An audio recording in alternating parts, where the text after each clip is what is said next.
Hi guys, Gruttz here, and we are back on the DozaCraft server. And this is my very last episode. But not a worry, it's not the last episode altogether, but this is the last episode on DozaCraft Season 2. We are resetting the map, and we are resetting the map very soon.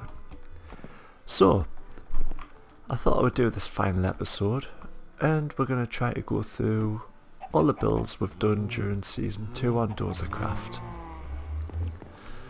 So I guess there's no better place to start than here at spawn. And down here, right where the enchanting table is the very centre of the spawn of this world. This is where we all spawned in at the very beginning. I had a fresh start, and this is probably the first thing I ever built on the server, although it wasn't this style. At first it was all stone bricks, stone slabs, that type of thing, and eventually it changed over time to a more sort of nature-y looking thing. So yeah, this is the first thing. Now I've got a notepad open next to us with a list of everything I need to go through here, and I'll try to get it as I go along. So in spawn I've got a couple of sort of little builds, things like the 1 year anniversary Christmas cake, and this has got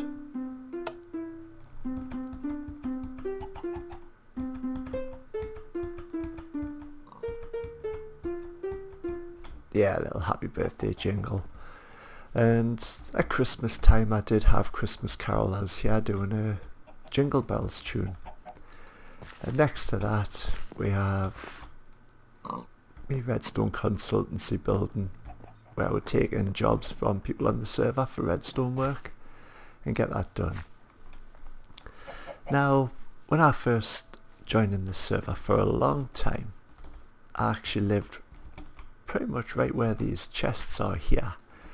I had a little dirt hut that was here, and from that I sort of progressed to some trees. Now Doza really likes these big trees that he plants around like these here, and I thought I would take advantage of that. So you'll notice this one has vines going up, and what I'd done was I went up here before this building used to be here. Before this building used to be here, I hollowed out this whole thing, and this was my storage room. All my chests were up here, and I had odds and ends like furnaces and just little lookouts, and I lived up here for a long time. Now, as you probably saw there, I'm in creative here, and I'm not actually on the DozaCraft world. If I log out of that,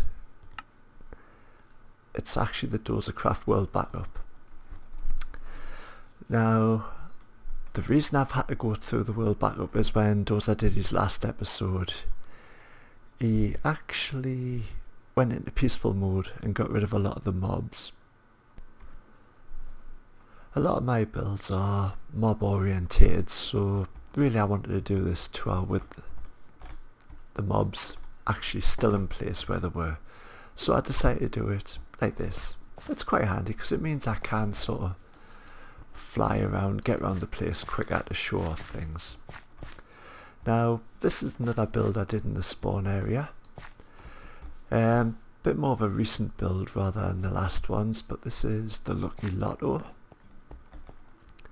And what this basically is, if I grab this diamond, is there's already diamonds in there, but you'll put your diamonds in, press this button, a book gets given to you here, and you can see it's got the lotto numbers on there, 13, 20, 30.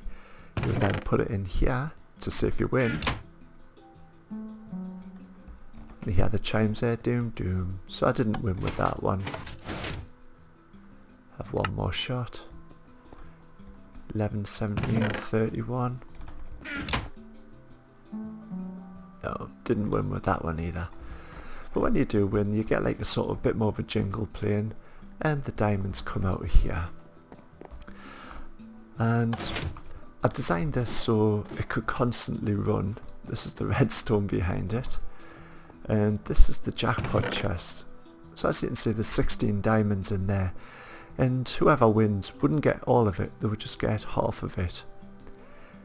So half would get dispensed to the player, and the other half would just stay in here, recycle round, just in case someone comes along just after them and decides to play. It was just a way to keep it constantly going. So that was the lucky lotto. I really like the spawn in this map, it looked really good. It came together really nicely. But this was one of the first things I did as well. And this was the chicken farm. And it's not your standard one like you see everywhere else, where there's lava above them as soon as they grow they die. This was designed to be super efficient. The chickens could actually grow here, lay eggs, and the legs would recycle through and come back out. And I had it turned off for a long time because even though I was giving free chicken to everyone, the chests were just getting full all over the place. I also had a couple of melon and pumpkins. These are on bud switches, and over time they would just tick away. And as you can see, there's plenty in here. Just for the size of that thing, it gives more than enough. Next to that, we'll have the cow farm. And in this you would just press the button, come up here, breed all the cows. I'm not going to breed them all, you get the idea. You would then turn your water off, and all the babies would be put down here where they would grow up. Then you would take sort of a looting sword, kill them.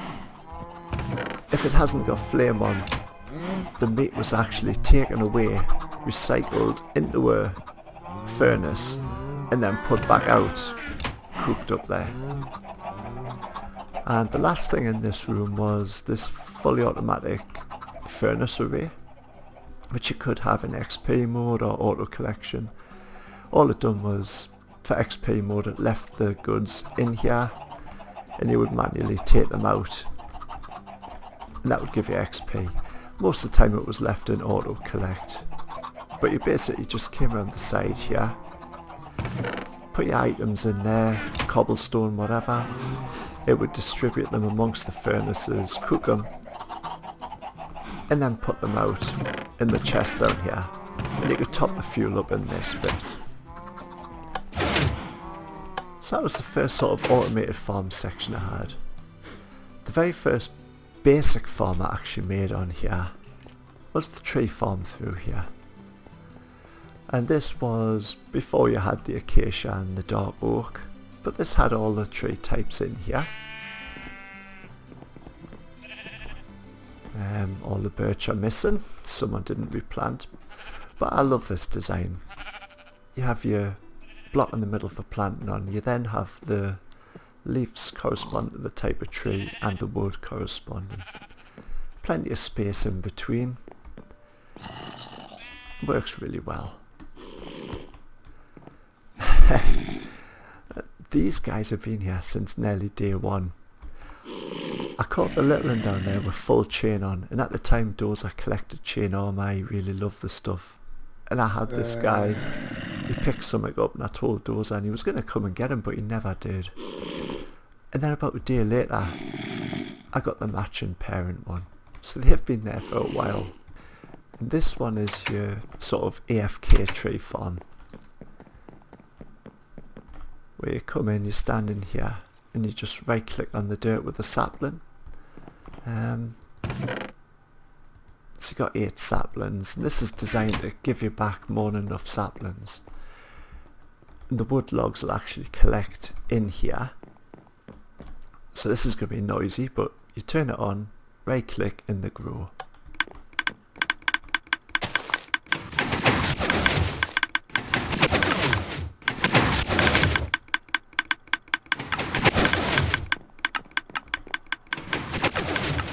And as you can see, saplings, apples, they all get dispensed back into the player there. And the wood gets put into a big block. It all comes along to the far end, and then when it reaches the end here, all these pistons push out and it starts moving this way. And I just put like an auto cut off over here just in case someone went AFK. And I added this little chest card here to bring bones, and that goes directly to the skeleton farm over there. So you would sort of press that and off it goes. It would fill itself up and then come back. So I might as well go over here and show that, because it was one of the very first XP farms on the server. We'll go down here, and Doza redid the entrance, the stairs going down and everything. But if we come along down here, you can hear the cart just pulling up there now. The spawner's like just underneath here, and you could watch the skeleton sort of come up here, go along the top, drop down, be one hit kill. And under here it's all hoppers to collect the items. And in behind here we'll have an elevator going over the top, and then some sorters. And that was just to basically put arrows in one, bones in the next, and then the bows and armour would go into the final side. But if we go across here, there's the minecart there.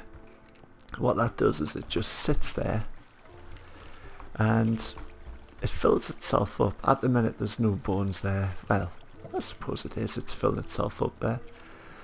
But it sits there, tops itself up, and only when it's completely full does this comparator detect that it is full. And then there's a torch in behind there that keeps it pushed out, and once it's full, a comparator turns on. Let's just fill this up a bit. But the comparator will turn itself on, and then it'll send the minecart back over to the tree farm. There we go. It was a good way of getting the bone meal fast and easy when you're at the tree farm.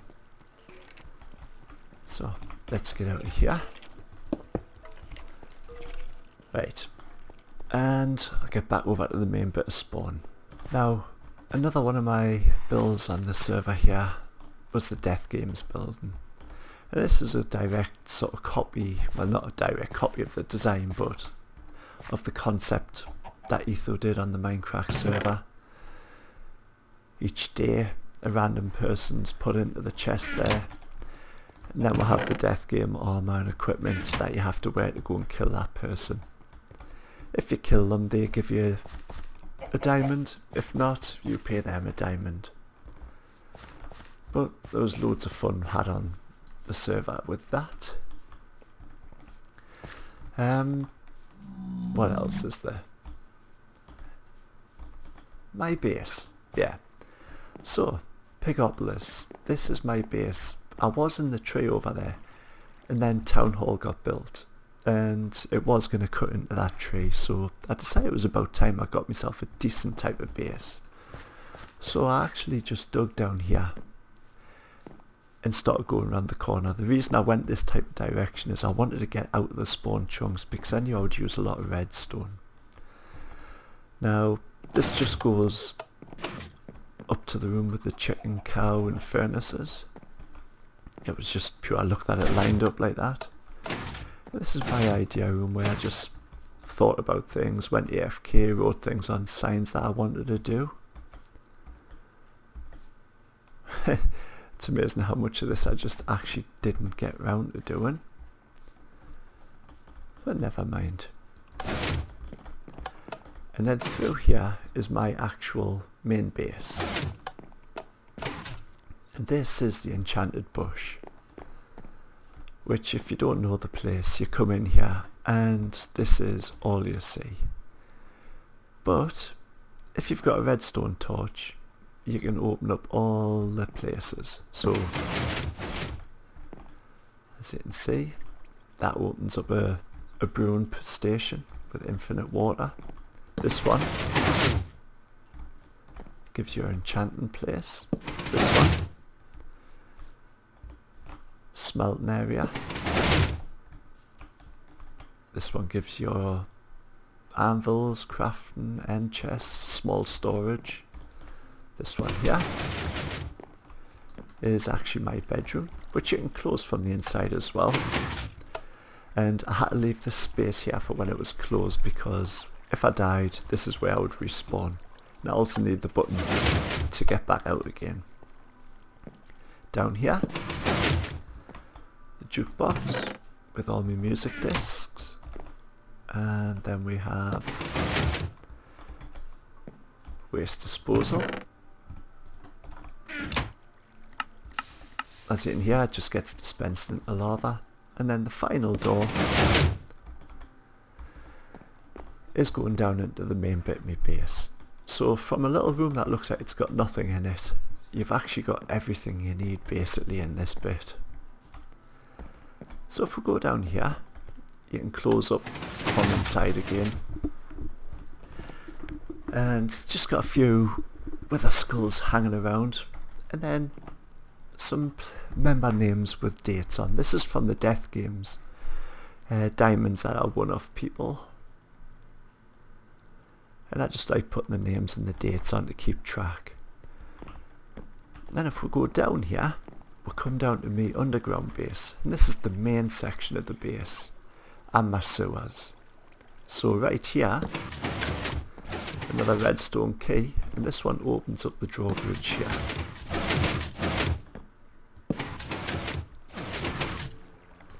And then again on the other side,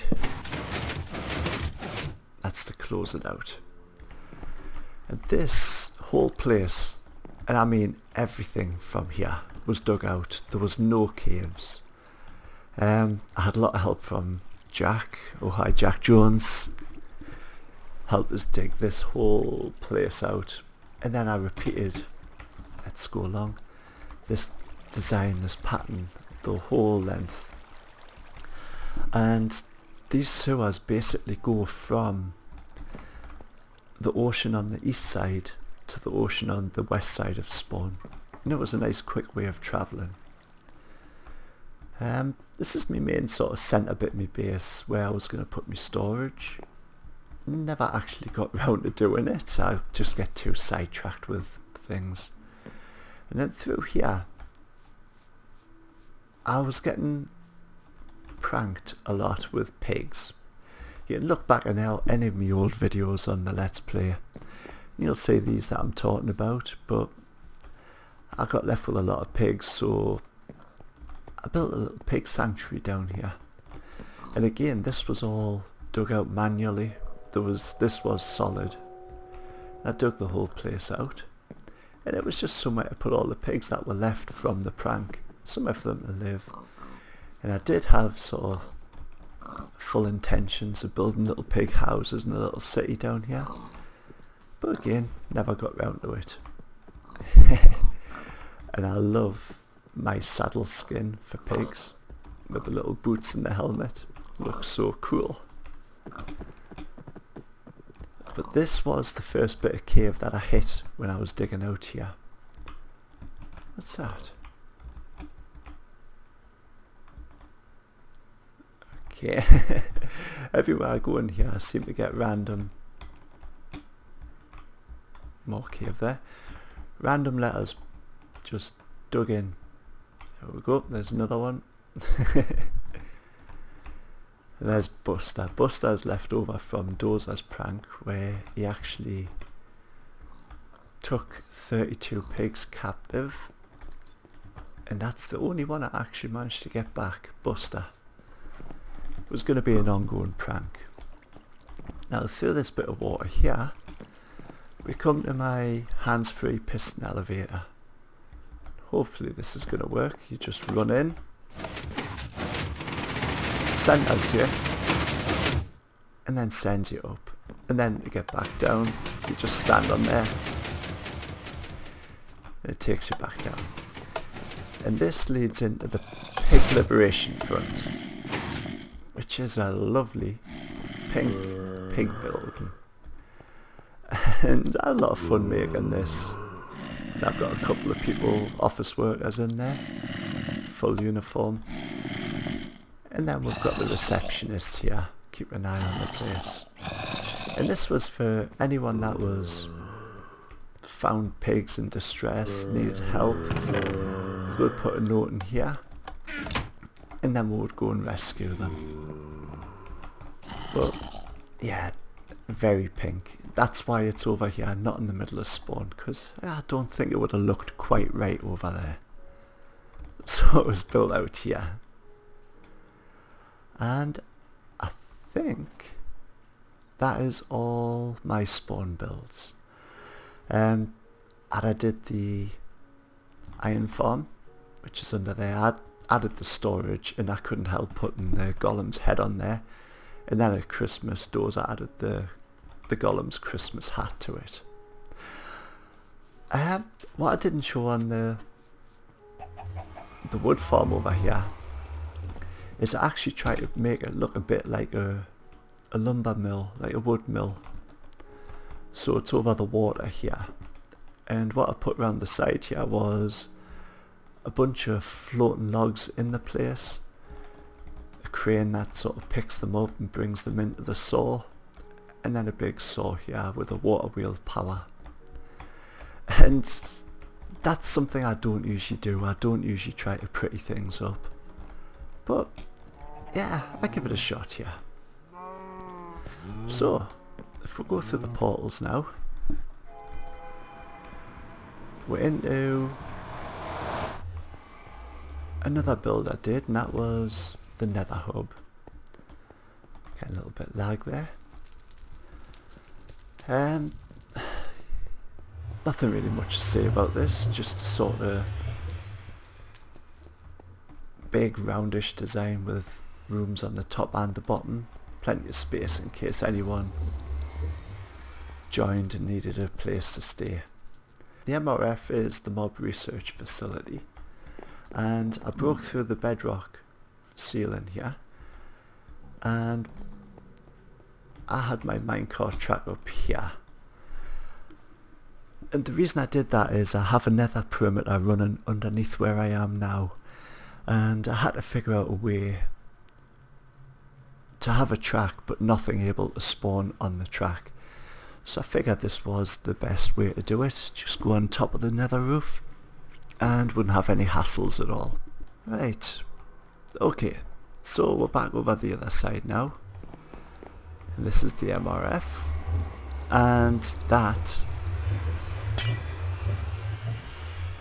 is the nether perimeter that I was talking about.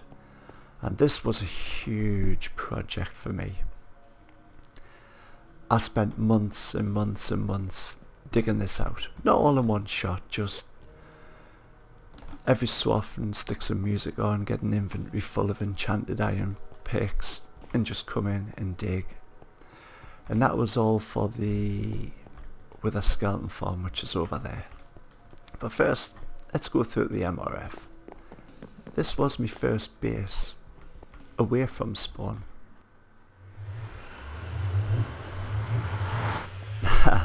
And I was just in the process of changing this place over when I stopped playing, so it looks a little bit worse for wear. If you look at my previous videos, this was the storage for mob drops going around this room. I wanted to change things up, so I had tore a lot of this out, as you can see. So all that's left here is the enchanting table, stairs going up, the sugarcane farm's still there, same type of tree farm as the other one, well, similar, apart from this is tripwire activated rather than a lever or anything. And up here is my mob farm. This is a water flushing mob farm, and it ended up a lot more efficient than I thought it was going to. As you can see, it's just pads one side, pads the other, and they're all flooded at the minute. And the reason for that is, if I fly down a bit more, you'll see I'm right up in the air here. Underneath is the new bit of the MRF, which I don't even know if many of the members of DozaCraft saw that. But right at the bottom we have the witch farm, and that is the original reason I came over here. I had the witch farm,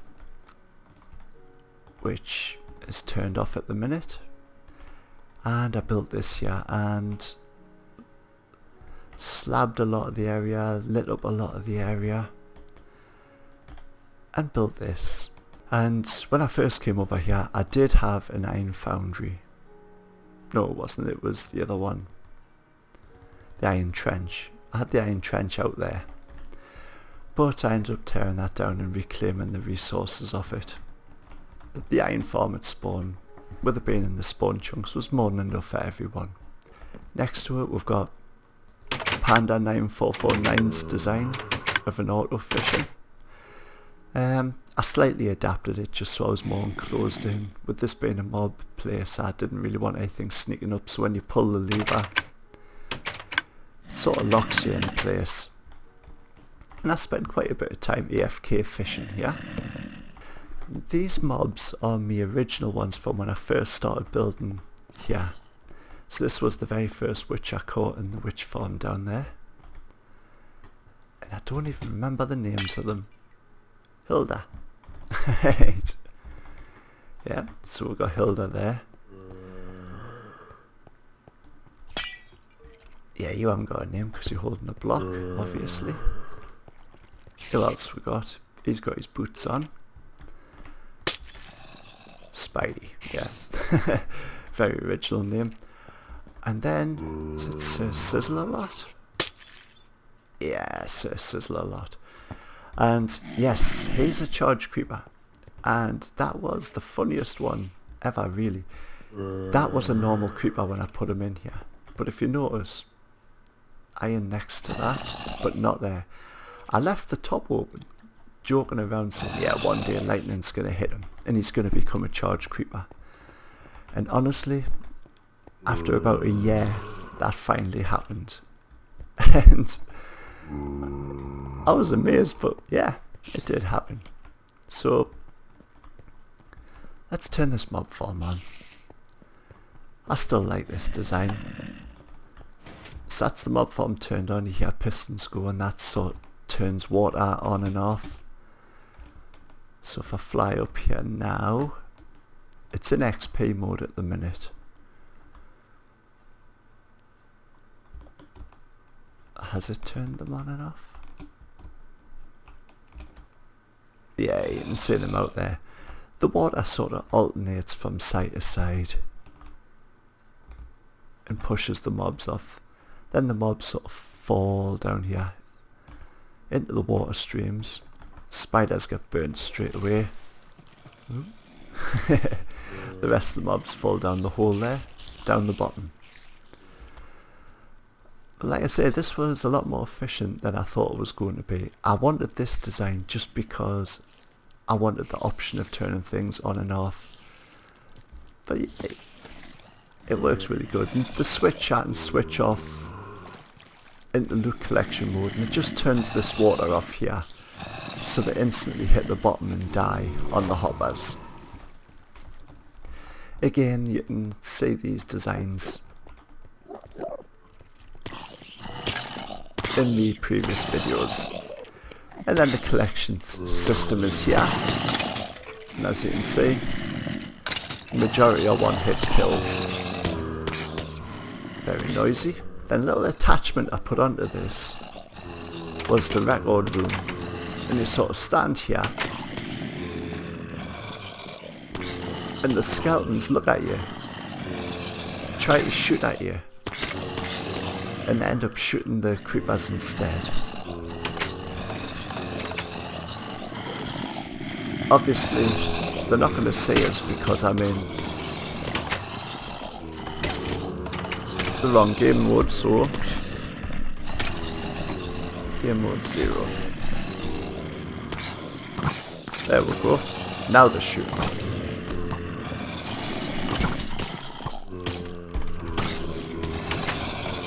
I'll just change back there.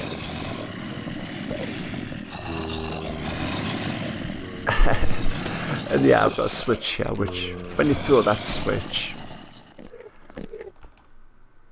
that turns, like I say, the water off here, and then all the mobs just fall to the death instead. I think that is all I had to show over here. Actually, the new bit underneath. Yeah. Right. Let's go down here. Like I say, the storage used to be up here, and I was in the process of changing it out to give myself a proper full storeroom.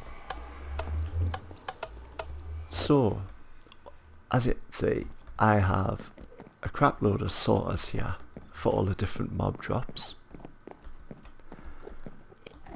And the mob farm itself is on top of there. And if you're wondering what all the furnaces are, it's a way of getting less lag from the hoppers. It stops the hopper doing the check all the time for items above them. So if I get down here, this is the new bit, and this was my storage area. So all their mob farm drops get piped down here and come into these chests, and this tube here is actually the item elevator from the witch farm.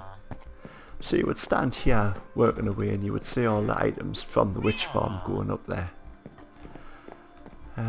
This side that you see lighting up is from the sugarcane farm. Now the type of storage I'm using here is entity storage. So there is a load of chest mine carts all in one place there. I think I had 10 on each one, which gives a lot more storage. And then I just put the lights and the comparators sort of every so often coming off these chests and hoppers here, so you could see when items were coming into the system, which looks real cool when you've got the witch farm turned on and this lot are all lighting up, and then you get this one here. At the back here is my own personal storage. And this is like a storage system that was made famous probably by Seth Bling on the Minecraft server, where you put your items in here, probably the wrong item there, and then you start hearing ticks, clicks, and it runs up and down and sorts itself. And what you do to sort this one out is you fill up every single space, and the item will drop into it if it finds the matching one. So I just had random stuff all over the place here, and this is super laggy when it's running. So yeah, I had a lot of plans for this, room for expansion and stuff.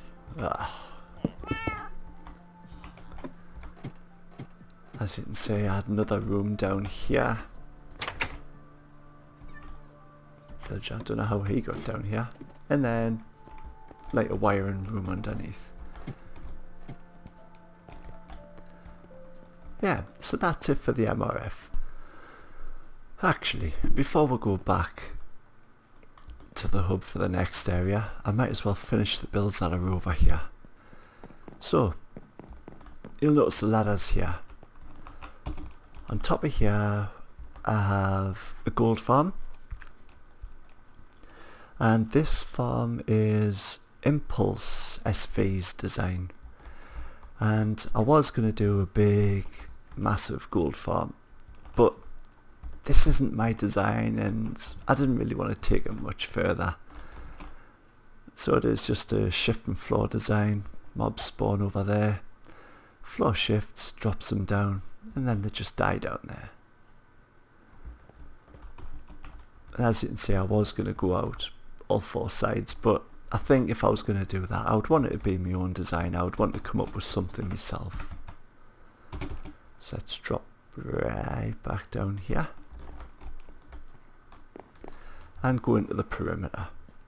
Now I'm not going to spend too much time on the perimeter because my last video, I only just released it yesterday, and that shows off this in a lot more detail. So underneath here is already getting a lot of lag, as you can hear by all the pistons there. The wither skeleton farm, the skull farm.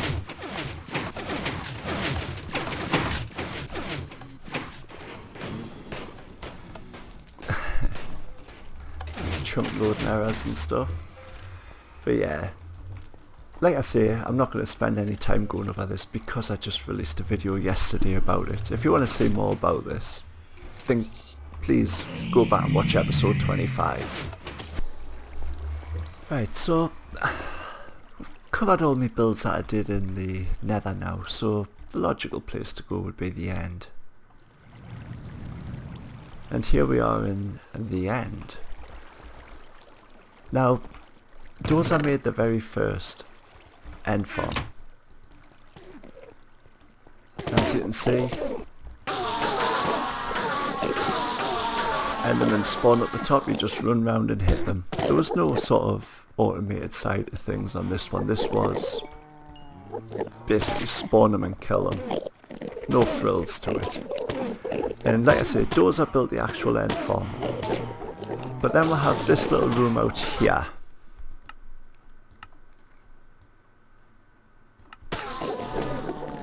And I built this little room, and what it is it's a sort of, what you call it, like an add-on for the end farm.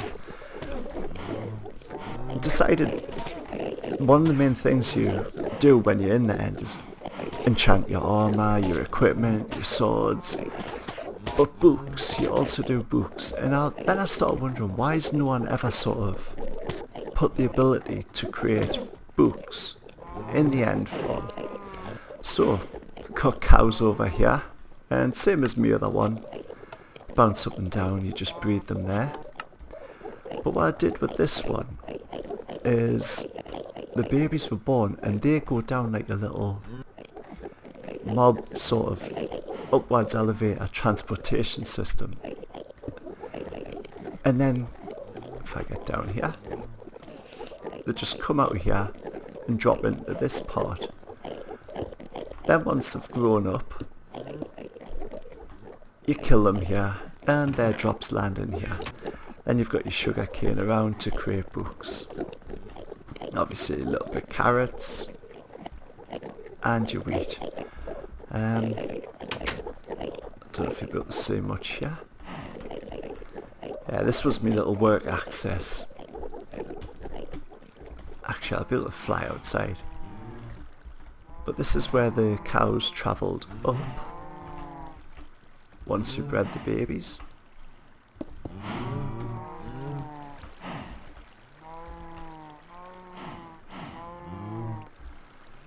There we go. And it's just like water flows, push you around. Then there's a stair going onto a block. Take that out of the way. And you just keep getting pushed along this. Like, I'm not holding or pressing anything at the minute. It pushes you along really fast. And this works for the small mobs as well as the too high. And that's why I went for that design.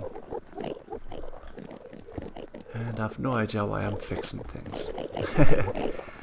So yeah, that's what I put on this end farm.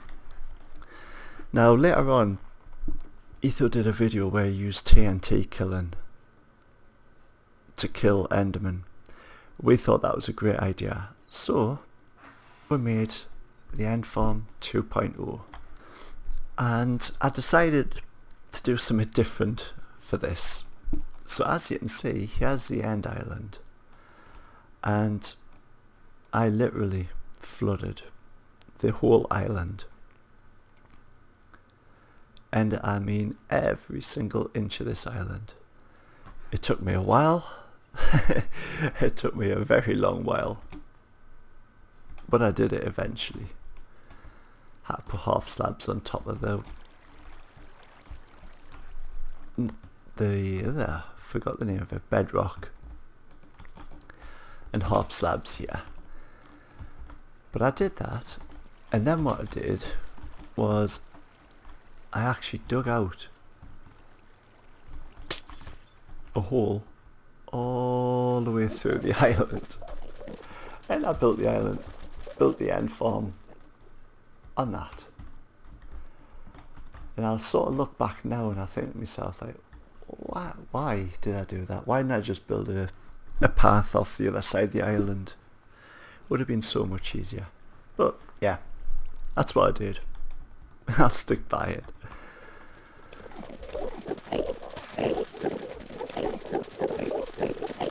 So this is a sort of, there's two lots of spawn pads up that side and up this side.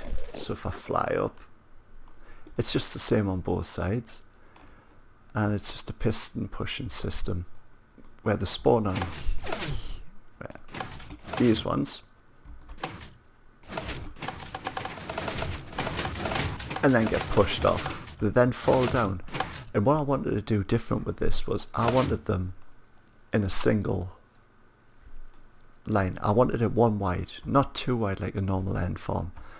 So I put the vines in here, if I can get back up there, and they sort of slow the enderman down, then push them over to this side. Then they would all fall down here and be one wide. And the reason I wanted that was so that when you're killing them,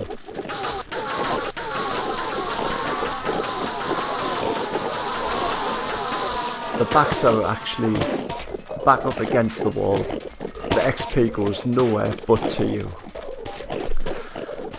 And as you can see, they spawn very quick. Now you can kill them like that, or there is TNT up there, which I'll just use this. And you just light the TNT.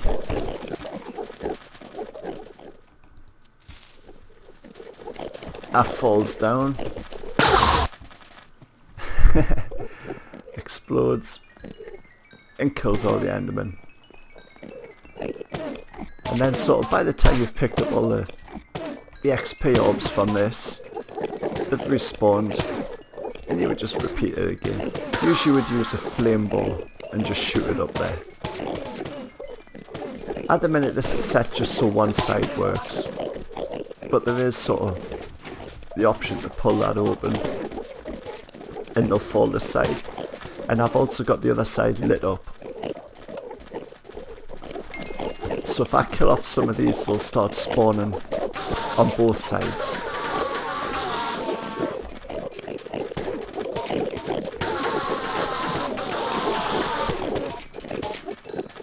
There, so they start spawning over there.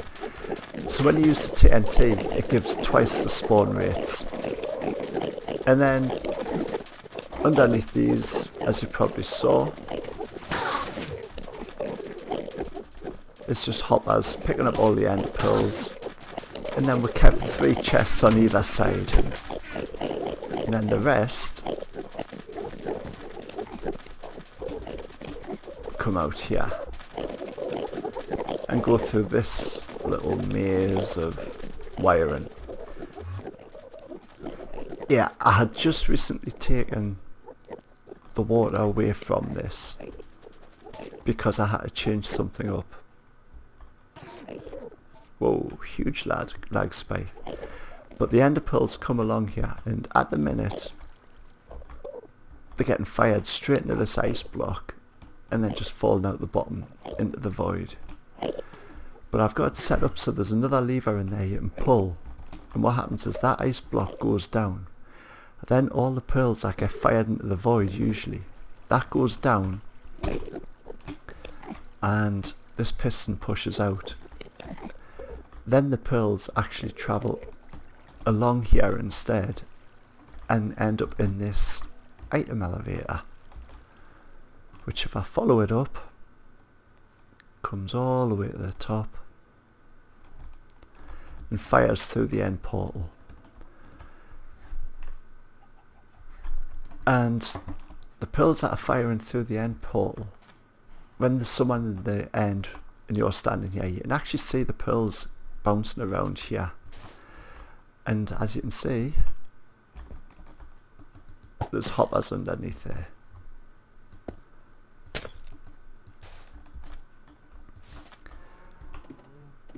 And that's why it is soul sand there. So the hoppers will still pick up through the soul sand. And then they come along here into this system. And what this system's doing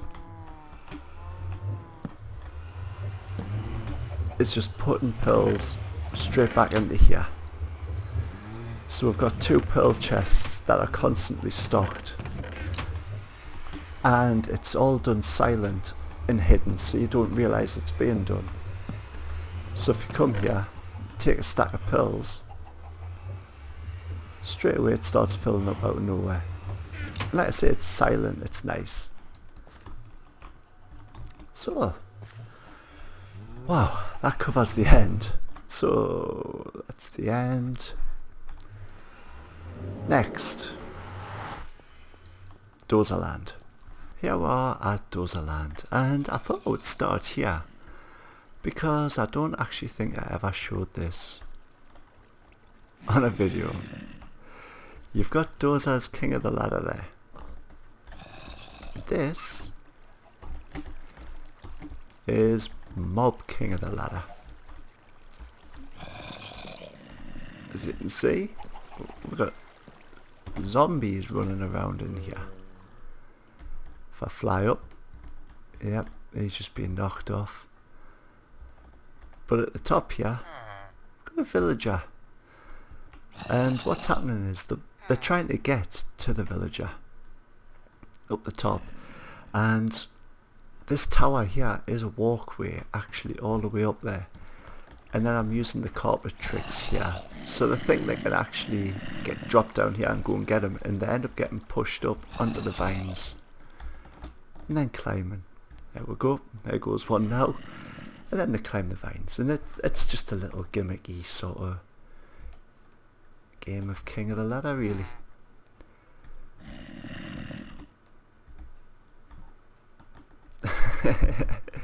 But I like it.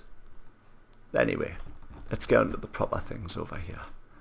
So like I mentioned, Doza made this King of the Ladder, which we've had a lot of fun playing on that. It's been a really good laugh. I don't think I would have had the patience to dig that out, but yeah. And these two are my Dozerland creations. Spliff Arena. If you follow me on my YouTube videos, you've seen this. I don't need to go into deal with it. This is the second time I've created it. On both maps I've made this. There. It is a fully automatic survival friendly spliff game with a cobblestone generator to fix the floor, as you can see there. It's got other features like automatic starting system to make it fair. All the different colours have got like ready buttons.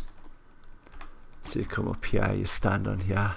When you're ready, you press your button. That light comes on to say you're ready. When the last person does it, the countdown starts. And then you get dropped into the actual arena.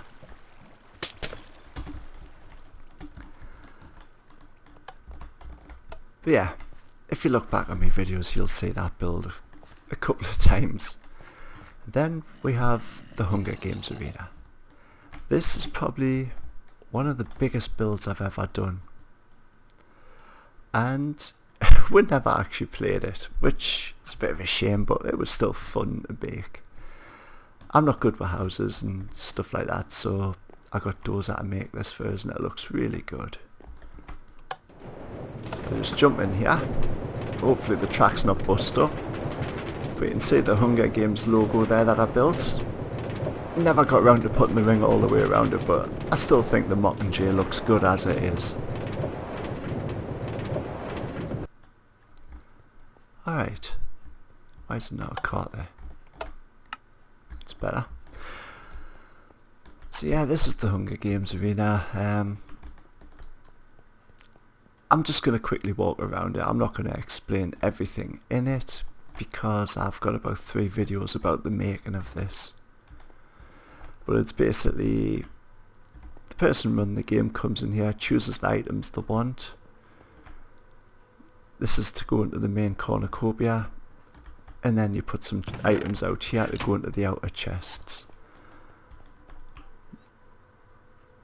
You would then come out here, hit the button, and the lights will come on, and that's the game starting to prepare. It can take a while to distribute all the items, so there's a bit of music there to listen to. Suicide booth to get rid of your XP, so you would sleep in the bed, make sure it's night, then go into the suicide booth. And this is the actual arena, so let's get some height on it. Not the biggest arena in the world, but ideal for a few of you to play on. This mess of redstone and wiring is the heart of the Hunger Games arena, and this was great fun to make. I wouldn't like to try to do it again, but yeah, everything in here is explained in videos. If you just look through my playlists for anything to do with Hunger Games, you'll see what I'm talking about. But that wall there, that's the main countdown clock. That's the start button. So everyone would be in here, and then the countdown would actually start. There we go, 9, 8. There's a bit of a delay so everyone could get in time. And like I say, usually they would all be lowered down. 3, 2. Yeah, then it would be, and then off the game goes. But like I say, if you want to see more about that, if you want to see the proper test run through I did with the outer chests and everything, just have a look at my previous videos. So that covers Dozaland. Didn't want to do anything until the new features of 1.7 came out. So I created a new area and a few new game rules, and it's where I discovered that I really enjoy playing by extra rules of no creating armor and stuff like that. But this was my second base. This was a bit different. I decided to do everything sort of natural. I don't know why all them trapdoors are up. Yeah, but I decided to do everything natural over here. So there was no machines looking around or anything like that. And it turned out very different. It was the first time I'd done proper builds, big builds, and I didn't do it by half. So through here you come straight out into the giant tree, and we are in the actual trunk of the tree here, spiraling down. So if I get right down the bottom here, past the security guard, we are actually in the root system of the tree. So if I come out of here, there it is. That's where the portal is, just up there. So we ran down this part here. And this thing is huge. And it took a lot of placing wood blocks, which wouldn't be too bad, but trying to place them all the direction you want.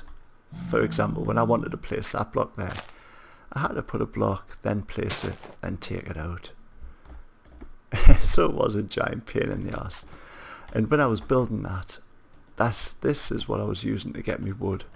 So it was running here, digging a bunch of wood out, running back there, and building the tree. The canopy of the tree was actually really easy to do, because all I did was sort of dug out from here this way. I did a massive ring all the way around, and then I planted trees. So if you look up here, you'll notice there's little bits of wood in each one of these, like that, because they are actually all trees. So you've got some of them are the big trees, some of them are little. So if I dig through here, there we go, there's the actual branch of the tree there. Same here. And then I came along and I placed leaves on the bottom to hide it, and then I draped the leaves down a little bit to give this effect. But up in the canopy of the tree was where I was going to have all my villagers.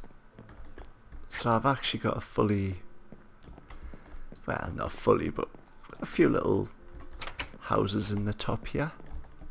This one I was using to go out and look around. Now when I first started doing this, there was no snow this high up, and I don't like it with the snow on it. But I've only got the 3 houses up here, and they sort of get built into the canopy of the tree. Then the rest of it's just walkways to get around it, and then back down into the branches. There we go. And that was my little place to live in the storeroom. And at the time, like I say, I wasn't crafting armour or anything like that.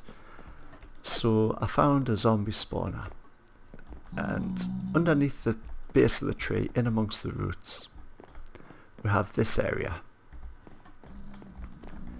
And this is my little sort of dock. I just press the button, you got boats pop out, and you go for rides around. And I'm not sure how this is going to work at the minute, but you can see over here where the route goes down into it, there's a tiny little gap. So if I sail the boat down here, we'll drop into this ravine.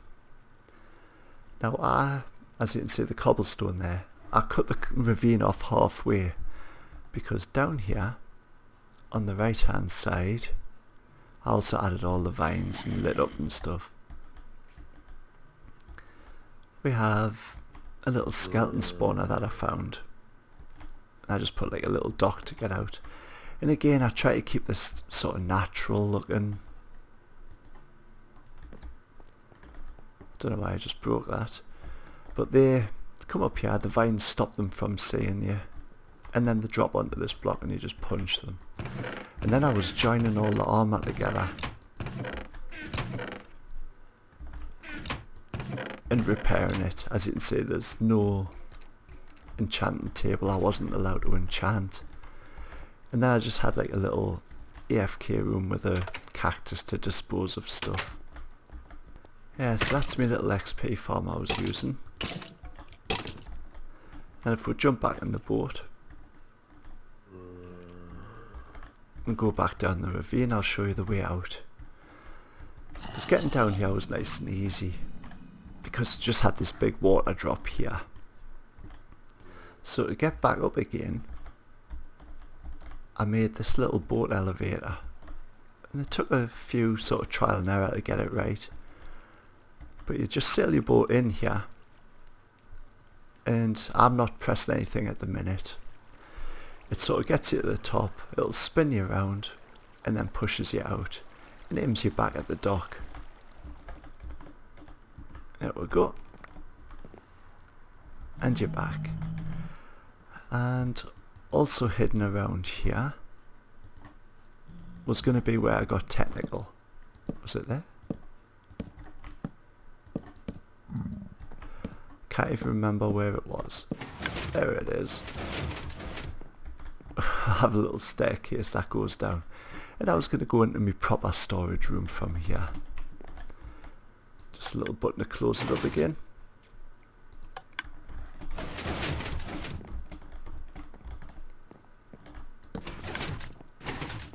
There we go. So that's the tree. And I think it looks really cool at night when it starts glowing. Then to go with the tree, I built the floating island. Now the floating island was built purely to be a villager breeder. And again, this took a while to build, and I never got it fully finished. I never put anything around the outsides of there. I just started on this side here, putting the waterfall in and dropping it down. I had these water streams up here to try to throw people, because at the time Death Games was around, and if anyone tried to come up here, there's actually tripwire. As you can see, it does rapid fire arrows which would shoot you right across here and you just land here and splat. But it also gives the warning chimes to me.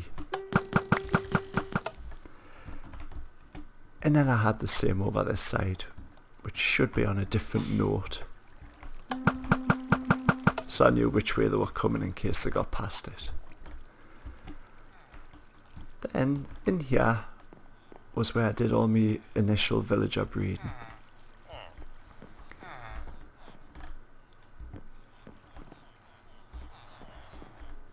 And it sounds like they still load them down there. I had my little bed here, spawn was set there, but then I actually had this closed off, and instead of spawning there I would spawn on top of that hill that's out there. So underneath here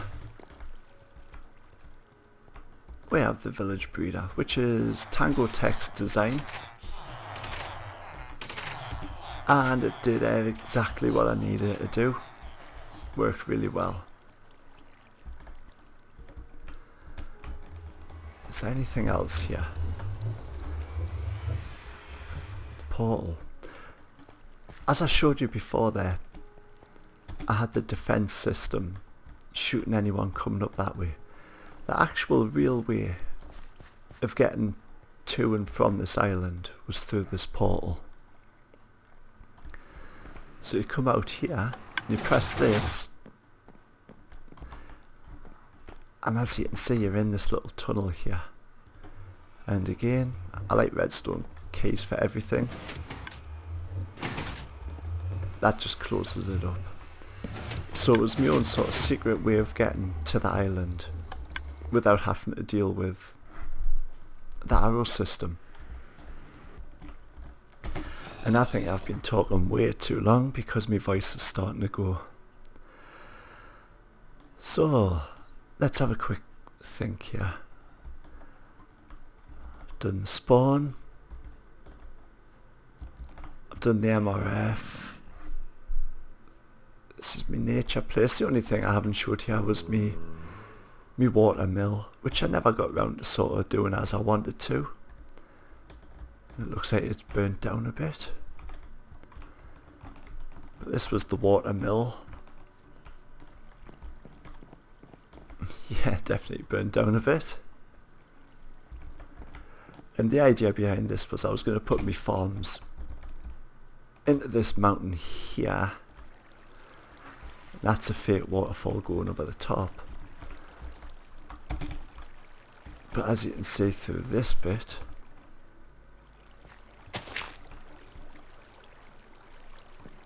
there was actually, that's the real place where the water was going to come. Yeah, so the water came from here. And the idea would have been that all the farms pumped into there, and then it would have came over the top of the water wheel excuse me, float along there, and then fell into the hopper that was going to be here. But as with most things, I didn't really get around to doing that. Anyway, that is pretty much everything I did